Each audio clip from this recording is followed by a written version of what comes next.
the coolest thing that I've seen is when people are trying to claim their impact or recognize how they can influence, they're leaning into storytelling. You've seen great leaders inspire their people with the stories they tell, and you'd love to have that same kind of impact. But you're frustrated because you're sucked into the voice vacuum, killing your presentations by PowerPoints riddled with bullets, watching eyes glaze over, and seeing your team not buying in. Why? Because nobody has taught you how to turn managers into storytelling leaders who create community instead of compliance. Hello and welcome to the Business of Story. I'm your host, Park Howell, and today leadership coach Julie Lancaster joins us.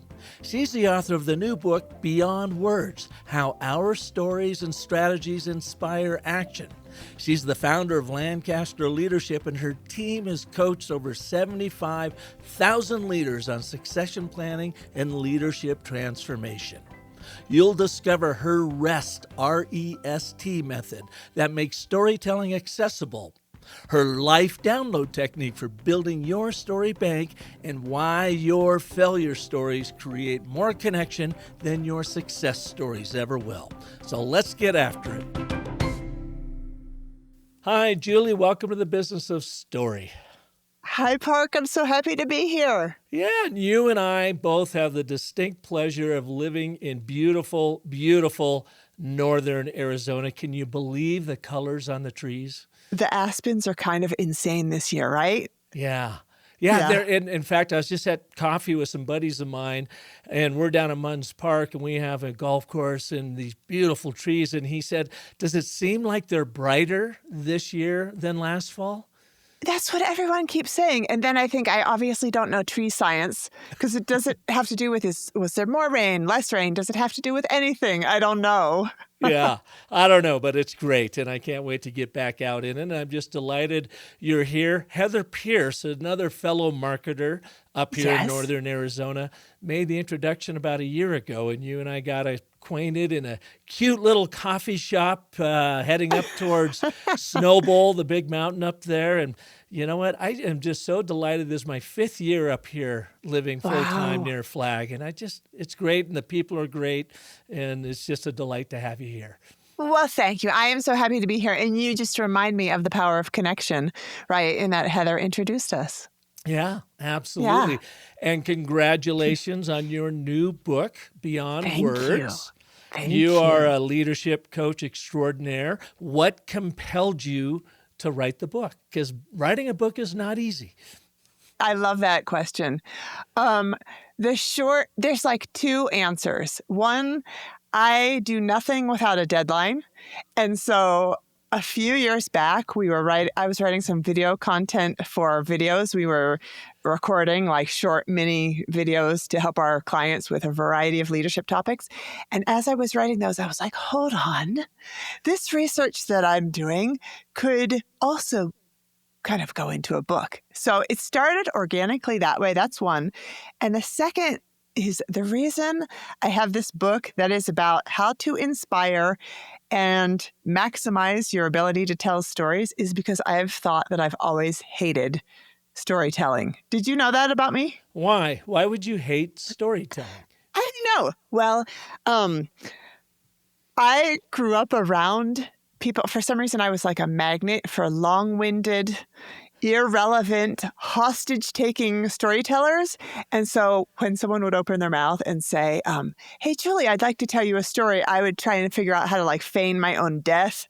I thought, please, can I get out of here? Like, where's the escape hatch? And I still have a little bit of that. I went the other night to the Grand Canyon Youth River Tales silent auction and fundraising event. And it was going to be stories about people on the river. And the first question that I asked before my husband said, should I buy tickets? I was like, wait, first, how long are the stories? And he was like, who cares? I was like, well, because if they're longer than like 10 minutes each, I'm going to want to escape. So I recognized later, like only later in my life, that, if a story is told well, then I love it. So I felt compelled to help people to know how to either tell stories if they never told stories at all, because that was me, or help them to do it effectively if they are the kind that like kind of alienate themselves and everyone around them because they just like take hostages and tell 70-year-old stories that people aren't actually even interested in. What do you think? Yeah, I think that works. And before we get into why another leadership storytelling book and what's in Yes. yours that sets Yes. it apart, you have a very interesting background. And I think it has something to do with the Peace Corps, as I remember over coffee so many months That's ago. right.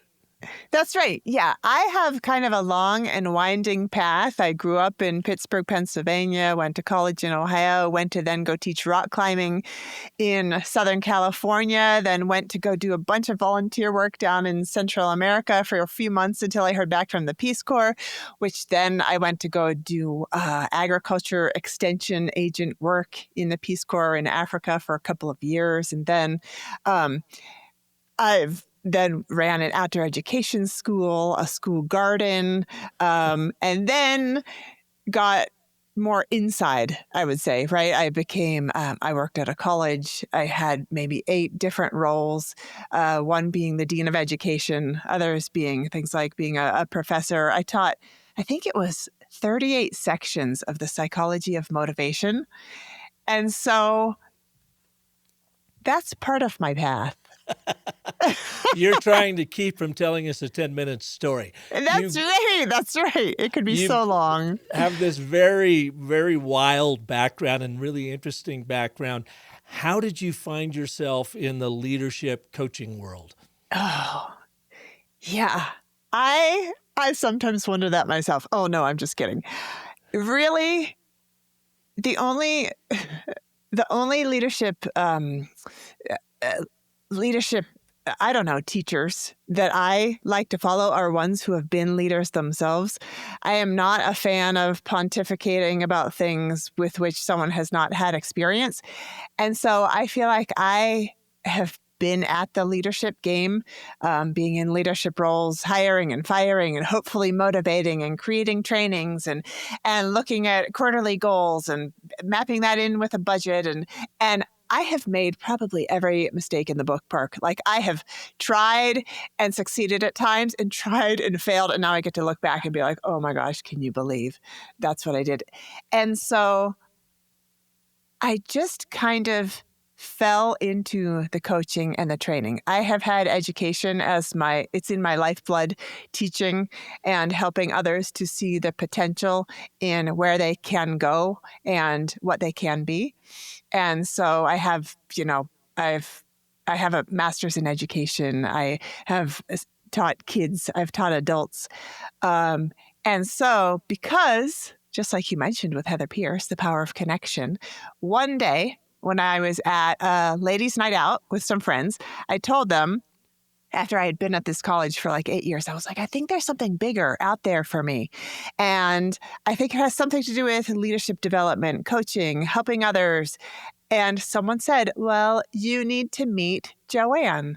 And within a month, I was quitting my job. I was subcontracting for Joanne. She was taking me out to the FDA, the Food and Drug Administration, where I was then having the chance to coach and train leaders there. And then it just kind of blossomed. So I did not have this goal of being like, I want to start a business and this is how it's going to look. I just kept following the muse or riding the lightning, as I kind of like to say with my clients, like follow where the energy is. And now I'm here and it's 13 years later.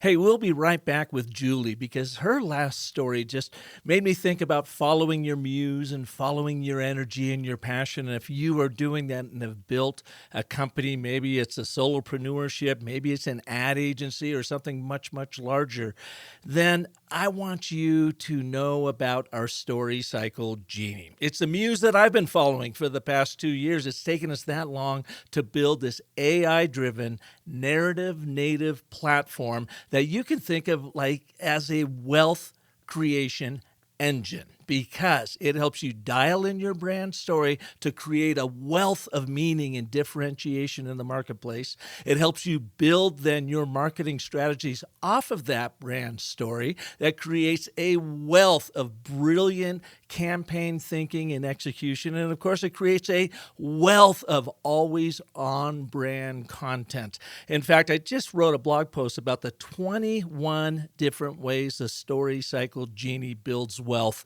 for your company. I'll put a link in the show notes. But until then, I just want you to hear what a few people are saying about the Story Cycle Genie. And if you want to start crafting your story today, just visit storycyclegenie.ai. This son of a bitch. I gotta tell you, it is outstanding. So congratulations for what you've built. When I gave it feedback, I just loved the language that it presented back. It was very conversational. It was very relatable. It was like, that's a great point. I didn't think about that. I couldn't promote it more to people listening. Like, you got to try this thing out. It's really spooky good. Honestly, it gave me even more than I anticipated. Like, I don't have a blank slate, so I've got so much to use to work with. It's awesome. Thank you. I'm so glad I was able to be a part of this. Yeah, it's something that I feel would be useful to anybody who, like me, wants to fine-tune their messaging, wants to ensure that anything they release is on brand. Just the utility of it is off the charts. I got goosebumps when I read it, and I was like, what sorcery is this? That because it actually reflected back to me a lot of the things that we've been working on trying to describe. I love it. I mean, it's genius, right? I mean, what's not to love about it?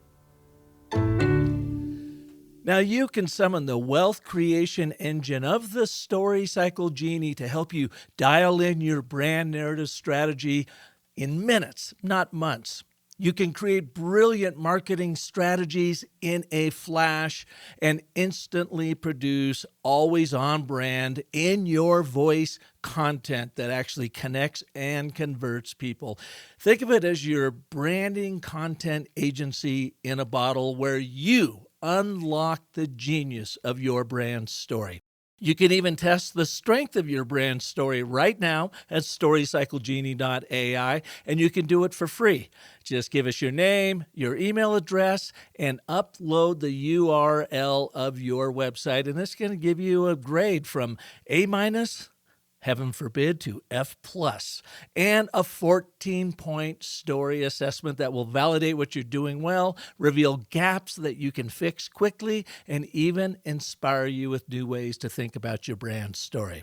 So go grade your story right now for free at storycyclegenie.ai. And then if you're ready, dive on in and let your brand genius out of the bottle.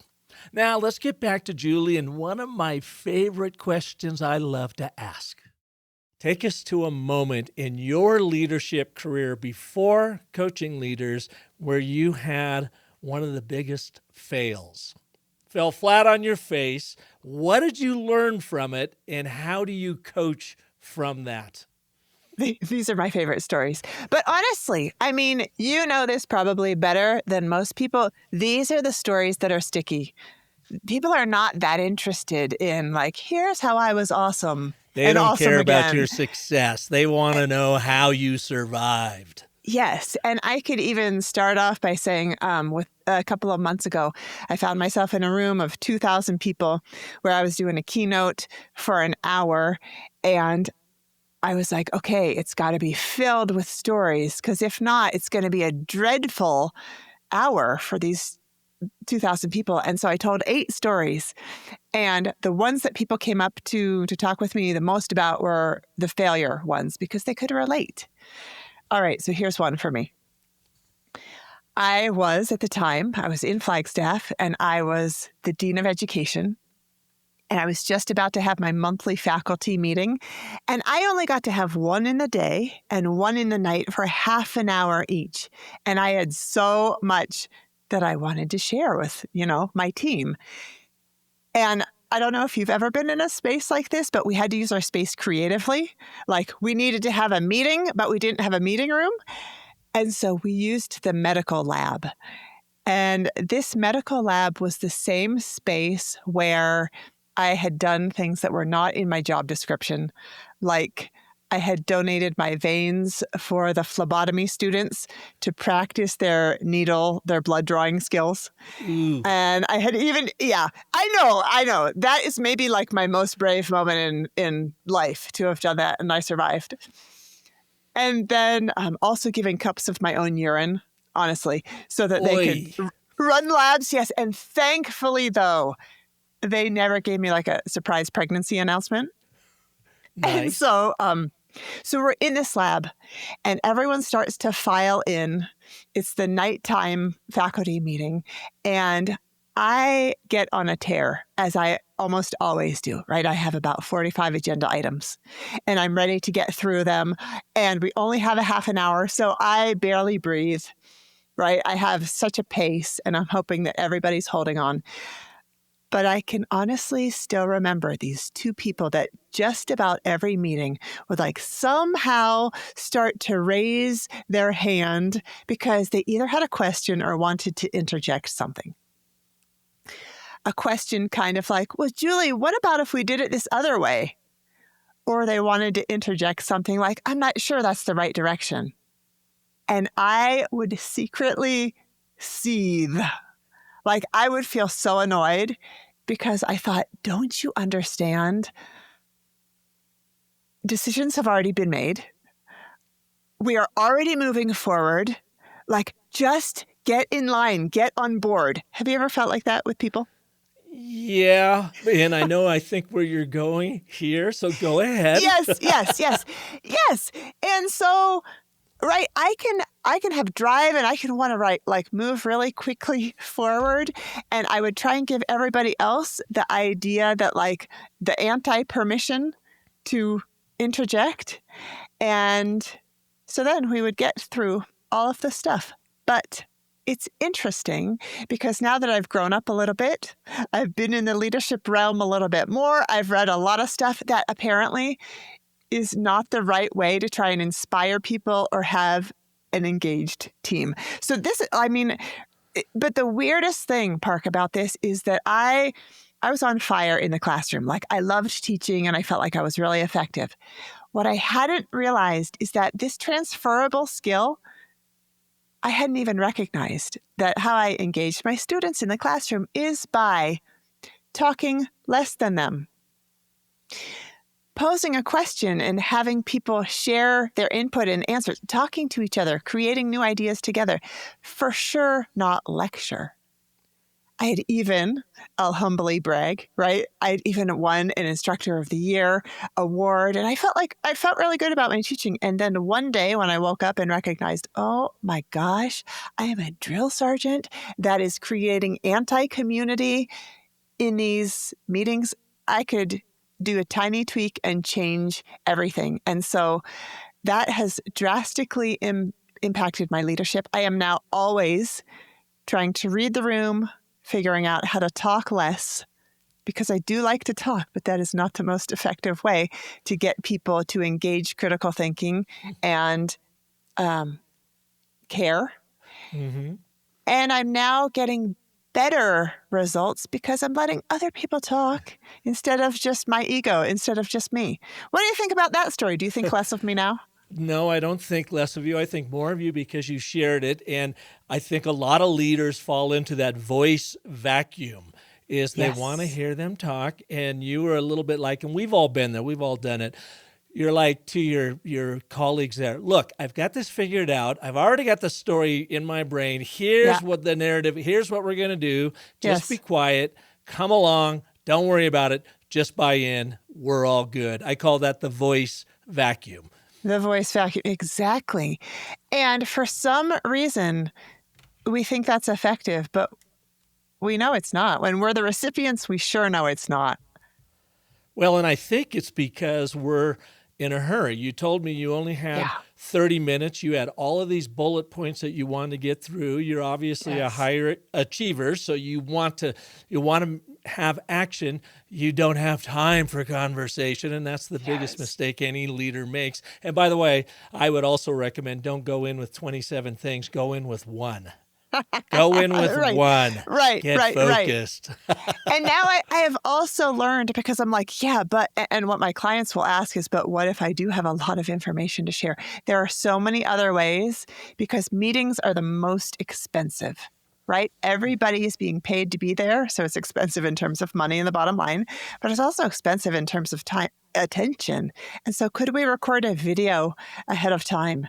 An email, to read an email kind of update is dreadful. So is there another way? And my favorite is for sure to do a video. And then I keep referencing back, like doing a call back to things that were mentioned in the video. So they also do get it that, yes, you do need to watch the video, but it doesn't need to, the information sharing piece of the meeting should be minimized. Yeah. And the real point of today's show, I always ask all of my guests, what's the one thing? So I'm going to eat my own dog food. We're not going to cover a million things. The one thing we're solving today is what you work with so well with leaders, of turning managers into leaders. And so often they're just thrust in this leadership role without a whole ton of training. And you come in with very much of a narrative first, storytelling first approach. Can you give us a little bit of insight on that? And again, I go back to that question as you give us the insight. Why your book? Why now, when there's hundreds of leadership books on storytelling? Oh, that's good. There's hundreds. I need to find them and read all of them. Thousands. Oh my gosh. Okay. So I have some answers for that. The first is, I really like to pay attention to what's trending, not like on social media. Okay, maybe at times on social media, but what I really mean is with my clients, when they're walking through the door, we get maybe like 30 requests a quarter. That's either through email or people calling.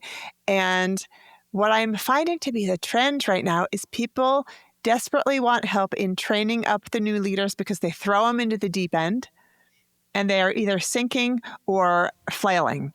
And so succession planning. Succession planning is the thing that people want desperately right now. And what I mean by that is to have people ready before it's time, for them to have a continuous growth, not just mindset, but trajectory, where they have a people strategy and they help people to gain skills, connection, and influence. Those are the three things: skills, connection, and influence before they're in their new position. And so when they call up, they're often, they email up more frequently than call up. There's a little desperation. There's kind of this like, can you help? This person needs skills. We are overwhelmed. We are siloed. There's a lot we don't know about what's happening in the future. Like, can you help? And so I see my job and my team's job within Lancaster Leadership to be hope peddlers. Like, yes, there is hope. And it's going to take some mindset shift. It's going to take some change resilience and some change agility. It's going to take some owning of your power and being willing to make an impact. And so what we've been really leaning into, this is the coolest thing that I've seen, is when people are trying to claim their impact or recognize how they can influence, they're leaning into storytelling. Which in the past, I haven't seen this done well. And I might venture to say it's because I help teach them this really simple method. It's called the REST method. It's not so that you can carefully craft every word that you want to share in your story, but you follow 4 simple things. And that's also in the book, and I'll tell you what that's about. But first, just to show how someone was recently using it, I was at Project Central's conference, which is the Center for Rural Leadership. And the guy in charge, Scott, what I would notice every time when he would open us back up after lunch or in the morning or in the evening when people are starting to get tired before we would leave, he would tell a story.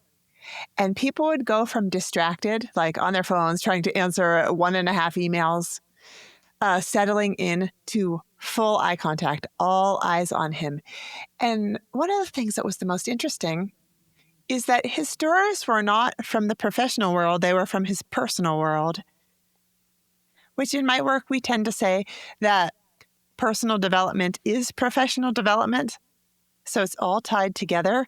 But those stories made such an impact because he was telling them obviously intentionally and for a point, not just to entertain. So the method that he used, the REST method, the first R is to relate. First of all, how can I tell a story that the people here want to hear? It might sound simple, but that's knowing when we should tell a story and when we shouldn't tell a story, when we should keep our mouths shut, right? Is it relevant? Is it helpful for them? Or am I just trying to stroke my own ego or fill the air? So first, is it relevant? Second, to engage. Now, this part, I just recently got to tell. I recently have told a couple of stories at the Moth, the storytelling event.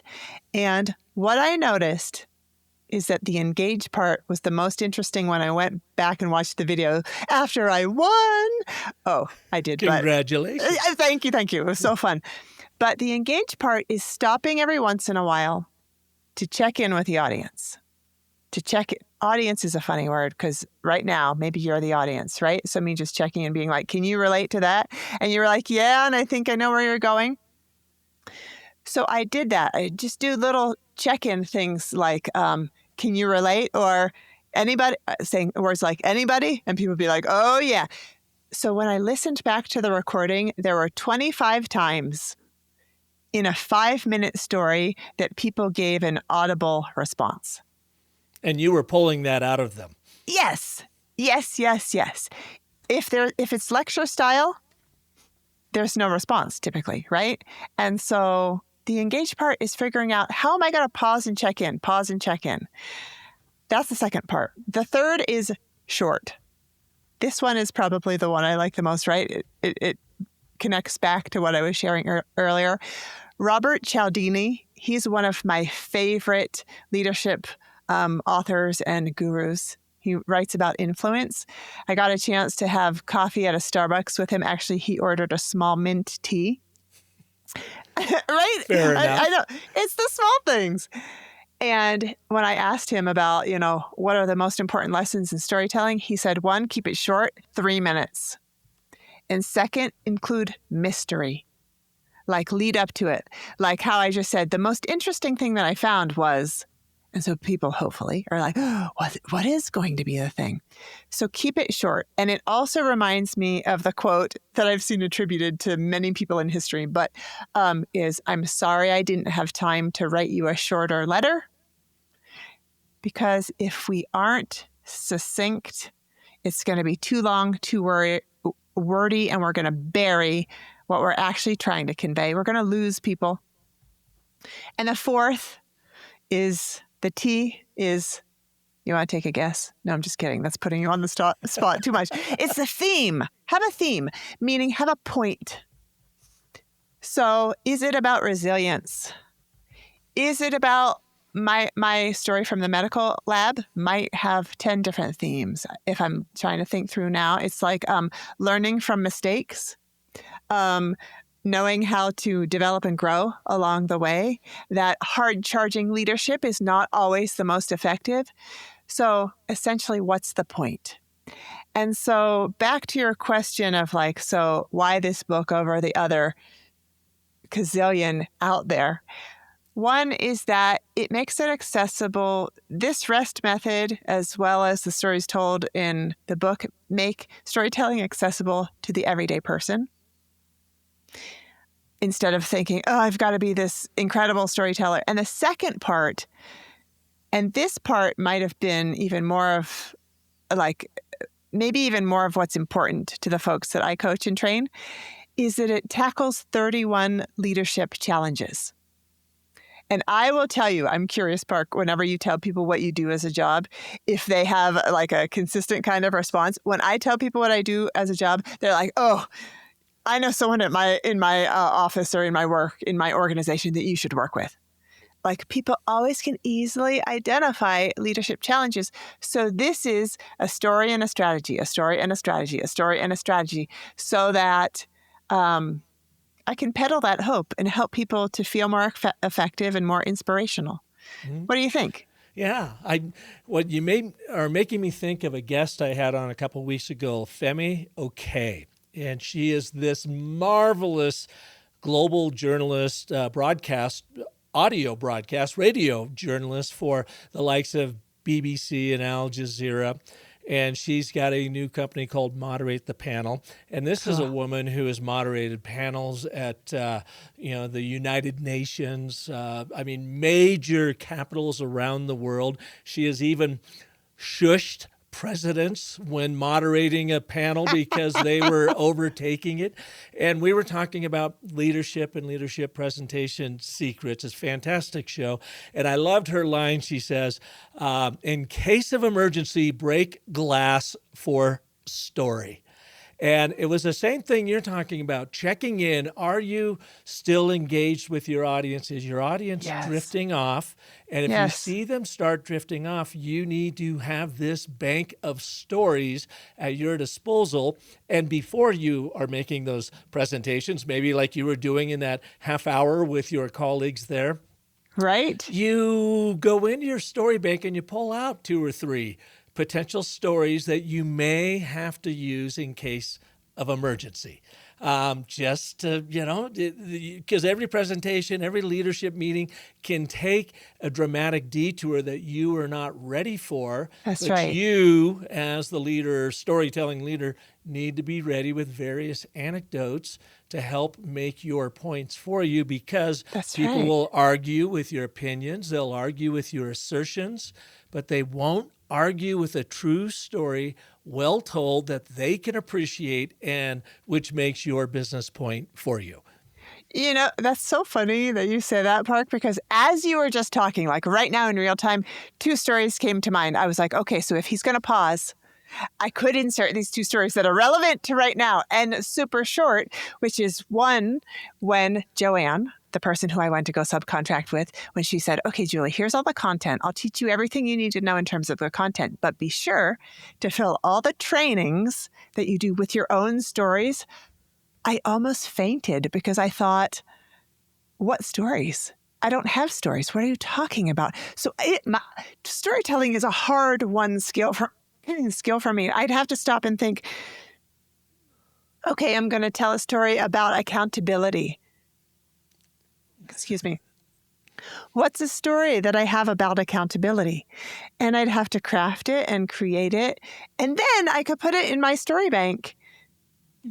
Another story that came to mind as you were just talking about, like, it captures people's attention and you have to know when to break the glass, is when I was observing a radiology professor, and my job at the time was to give feedback to the professors about how they were teaching, what they were doing well, and what they could work on. And it was a hot summer night, and the students, there were 30 of them in there, and one of the very first things I do to assess engagement is see how much eye contact, and there were 2 out of 30 people who were making eye contact with him. And I was saying, okay, I'm going to have plenty of feedback to give him. But he must have noticed. In an instant, he noticed, and he switched gears, and he pulled out a story. And this is quite a while ago now. And I still remember that he told a story about a boy who was skateboarding, broke his arm, looked like then his arm was put on backward. And then he asked the class, I've got a slide of it right now. Do you want to see the slide?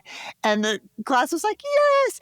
And I got so engrossed in the story that I started to forget what I was doing there, which was to give him feedback and write down comments.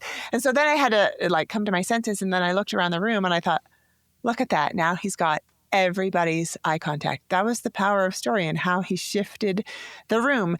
And he had to notice when to tell it and pull the trigger to do it. Yeah, story has a gravitational pull to one's attention that facts, charts, graphs, and data does not. In fact, unless you're putting that into the context of story, you're creating that voice vacuum I talked about earlier, because our brains are not wired. As Jonathan Haidt said, famous American social psychologist, our brains are story processors, not logic processors. So you hook them with the emotion of a story to get their attention. You make your business point through that story, and then you level them up into logic and reason by then presenting the facts that support your case. that was articulated in your story. So good. Isn't it great? And see, wait, just to pause for a moment to like have the meta noticing, you're doing exactly what is like highlighted in the book, right? Story and then strategy. You just shared research based on what we were just talking about. And that makes it more powerful because there's the story and then there's like, and here's research actually to back it up. I love that. Yeah. Thanks for doing that. People buy with their emotion and with their heart, and they justify that purchase with their heads. Ah, so good. So you got to have both. Now, Yeah. people will say all the time, and real quick, let's just look at your REST. I want to do this just for our listeners. REST stands for relate. So make sure that you have a story that your audience can understand. So it's probably a story told from their point of view. You want to engage. You're reading the room and you're asking them, does that make sense? Have you had that happen to you or whatever? You want to keep it short. You said, 3 minutes tops. I think you can even do it in 1 minute, believe it or not, with the 5 primal elements of a short story. And then finally, have a theme, have a point, have a moral to the story. What's the point you were trying to make? So that all speaks to strategy. You have to first understand who your audience is and what kind of stories they are going to relate to in the context of this meeting you're having or presentation or whatever. But then, like you reacted, so many people, and I'm training them, I don't have any stories. I don't know where to find my stories. I don't know where to get my stories. People don't care about my stories. So how do you in your book talk to people about creating a story bank, a library of stories that they can go and use for every occasion? Oh my gosh, this is maybe one of my favorite questions because, turning vision into action is my jam. It's one of my favorite things. And for people to recognize that this is a learned skill is powerful. And so I talk about this in the book, but also to talk about it right now in real time. Any of us can do this if we've got a group of people together. So here we go. So the first thing that I'll do, so I know when I'm walking into a training room, not only am I there to teach skills, but to also increase connection. Because if people have connection, they'll be willing to be more vulnerable. So I'll ask a really simple question, or so they think. So I ask them to get into small groups and I say, okay, now everybody share what you did this morning before you arrived here and share in as much exquisite detail as you can. And at first they're like, that sounds boring. And within 2 minutes, they're like, that's so fascinating. That's so different than how I do my life. I don't yet use the S word, story, right? I'm just like, you're just talking. And then I have them get into different groups. And now I raise the stakes a little bit. And I ask them to do what I, in my own notes, I call it the 2-minute dump. But I recognize that's not a really like sexy or professional kind of phrase. So I call it the life download. So everybody now talks about themselves for 2 minutes. People are scared at first. By the end of their 6 minutes or 8 minutes, whatever size of group they were in, they will consistently say, I now know these people who are strangers or just colleagues better than folks who I've known for 20 years. Just recently, I was with a community college, and two of the staff at the end said, we both learned, and we didn't know this about each other before, and we already knew each other, that we're both foster kids. We're both grown-up foster kids. And I thought, now they have this connection forever. Then, from there, I get to like reveal, right? And say, guess what? You've just now shared 1 million story beginnings from what you did this morning to things that just came out of your mouth. Now start to write. Just recently, I was in Canada with a group, and the theme of the day, the theme that we wanted to be focusing on was resilience. And so then I had a bent towards that. I said, okay, I'm going to ask everybody to now write a resilience story of your own. And I'm really glad, Park, that you just clarified that we're talking about not like storytelling like once upon a time stories, but real lived experiences. And it always seems like it comes down to a moment in time. And when I get pushback and people go, I can't tell stories, I go, I don't want you to tell a story. I just want you to tell us about a moment in time when everything changed for you. It could have been for the better, for the worse, whatever. Take us to a moment. That's right. And it involves a time and a place. And the sooner that people can understand your time and your place, they're like understanding what you're sharing with them. And so with this group in this time, in this place, in this room in Canada, I said, everyone write a resilience story. And people almost instantly, I know that they go to self-judgment, like, what if I haven't had a really hard life? Like, what?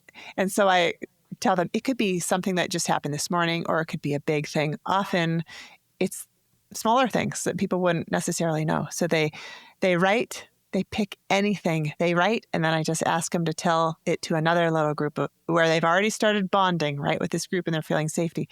And they share with each other. And then I get to tell them, now you've got a story where you can pull that out at any time. And it's doing multiple things at once. One, they're learning how to craft a story. Two, they're learning how to emotionally connect with other people. And three, they're learning how to be inspired by other people. And I will tell you, Park, after everyone shared their stories, it was maybe 50 or so people in the room. I said, okay, rapid fire now. I'd like for us to go around it and everybody just share a couple of words about what your story content was, because people are curious, right? I still remember somebody saying, coming out to my parents. I remember somebody else saying, suicide in my family. Other people saying things like a breakup or making an unpopular decision. And then we get to be inspired by like, oh yeah, I've got something like that too. But we also recognize that we can give people grace, because what we see is sometimes not what we get. Like, oh my gosh, you've got a lot of life you've experienced that I don't even know. And I loved that moment. That was just a few months ago. That's so cool. And then when people are coming up with these stories and you're kind of breaking open that glass for them in case of of emergency, break glass for story. How do you teach them to start saving and librarying these stories in a story bank so that they can go back and easily access them? That's a great question. I reference Matthew Dix in my book because I love him so much. That's probably kind of an intense way to say it, but I love his stories and I love how he teaches about storytelling. And he has this practice that I do called Homework for Life. And it's so simple. I'll tell you even the nitty gritty. I even just did it this morning and I wasn't even thinking about saying it now. But okay, so what it is you think about yesterday.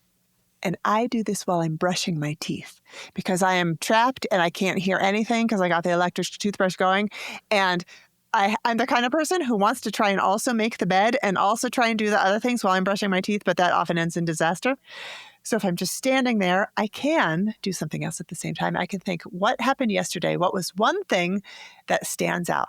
And he says, just record that. So I do it right there on my phone in my notes app. You could do an Excel document, whatever.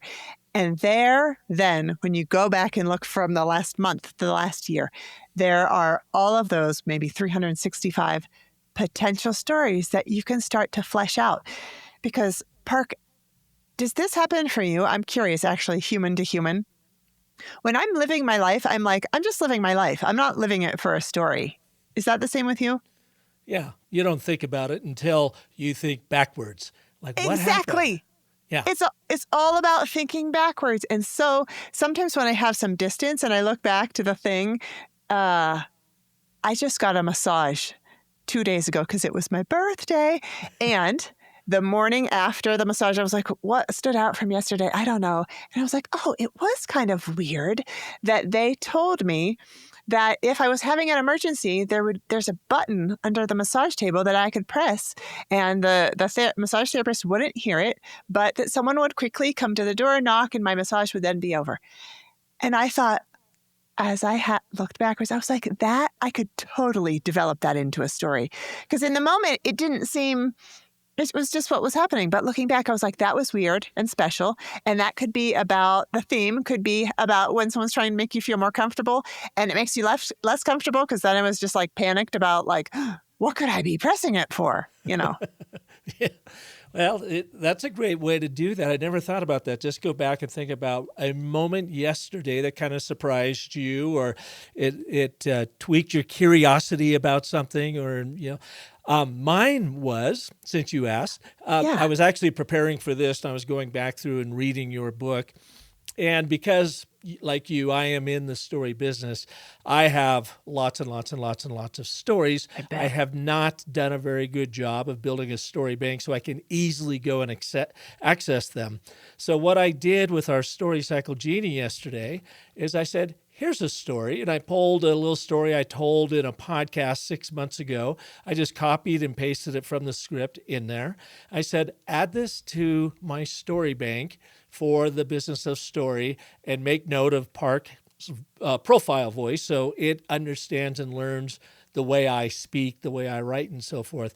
Yeah. And I added it in there, and I thought that was cool. And I added another one. Well, I'm up to 30 stories in my story bank that are not now all categorized, but even more importantly, the Story Cycle Genie with every story learns my voice that much better. So when it's helping me write blogs and articles and whatever, it is sounding like me, and it's given me a complete library of all these stories. And to your point, depending on what the theme is, it could be leadership, it could be failure, it could be the and but therefore framework in action. Yes.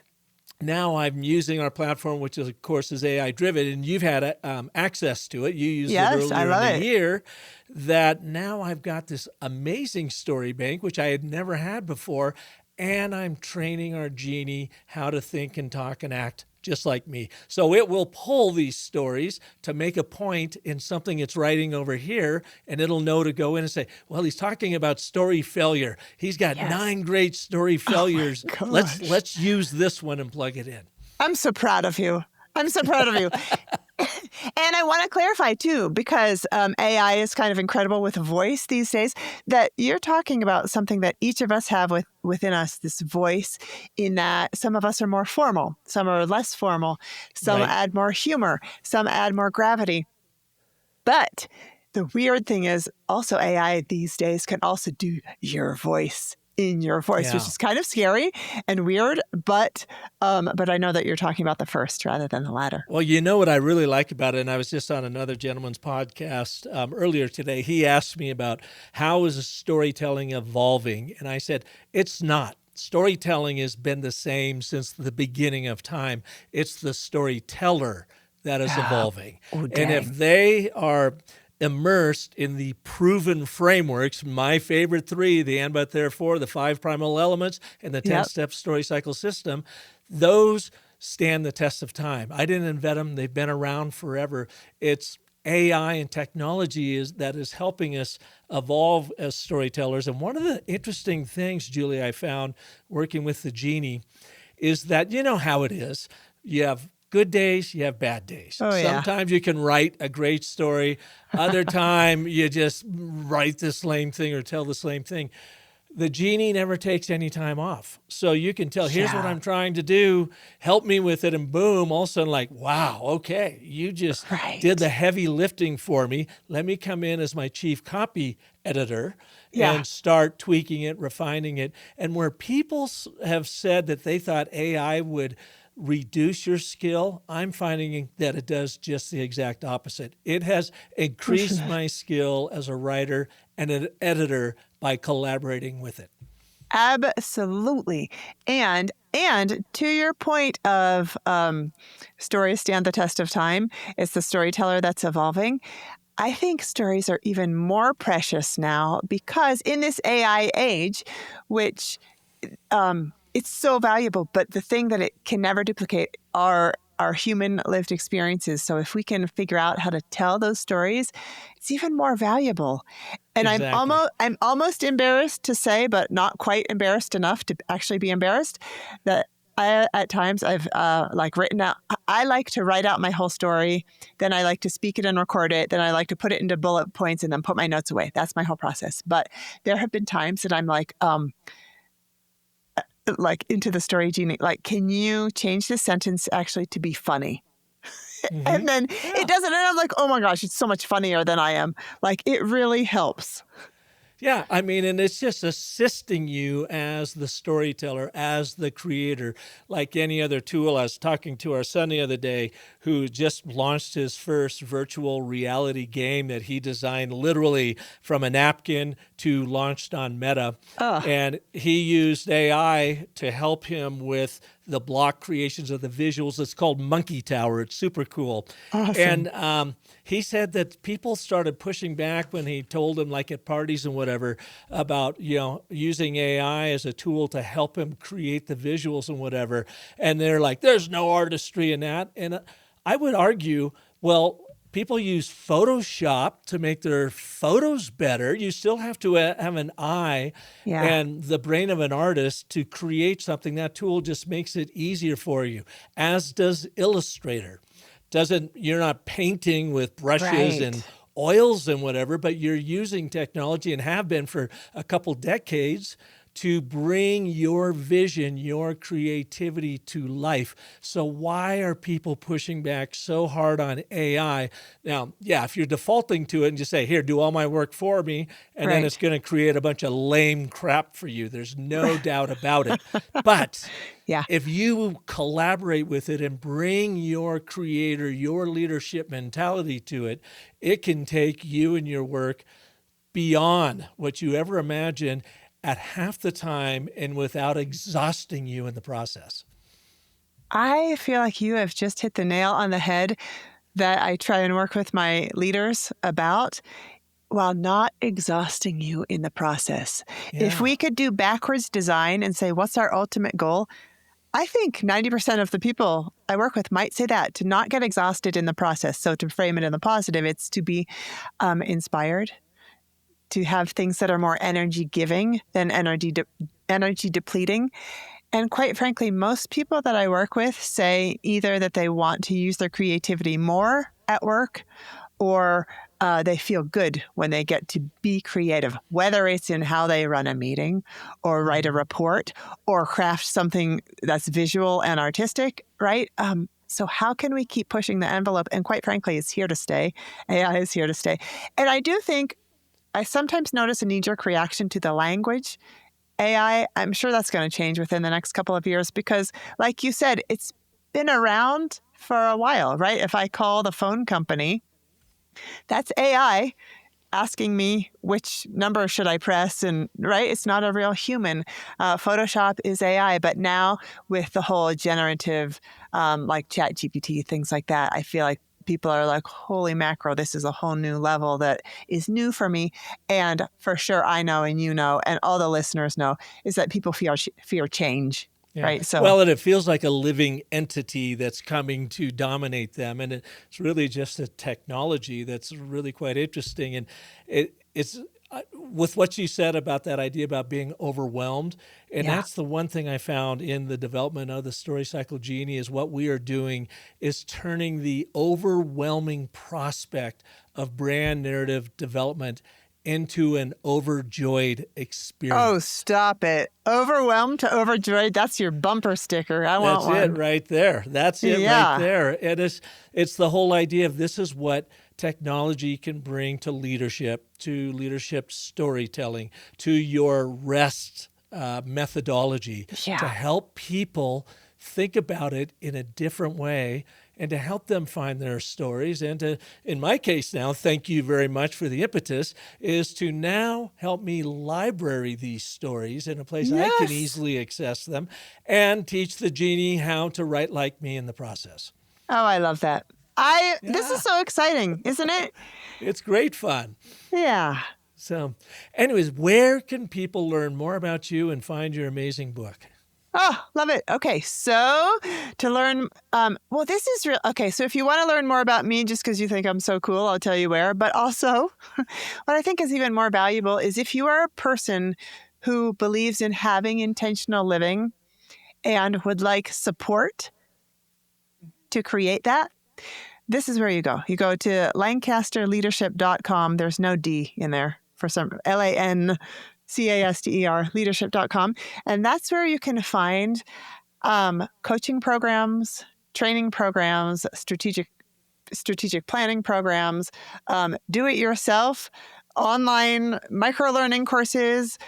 There's something for everybody in terms of learning, but I truly believe that if we want to be truly inspired, we need support. And apparently, inspired people are twice as engaged in life and at work, which I find to be fascinating. So that's one place, lancasterleadership.com. You can learn more about who I am and what we do. And then also, if you want to check out this book, you can go to Amazon. You can go to anywhere that you would shop for a book. Where you'd buy a book. Where you'd buy a book. Yeah. And find it beyond words. Right? And you have a freebie for our listeners. Two free remote self-paced micro-learning courses, a $298 value for free.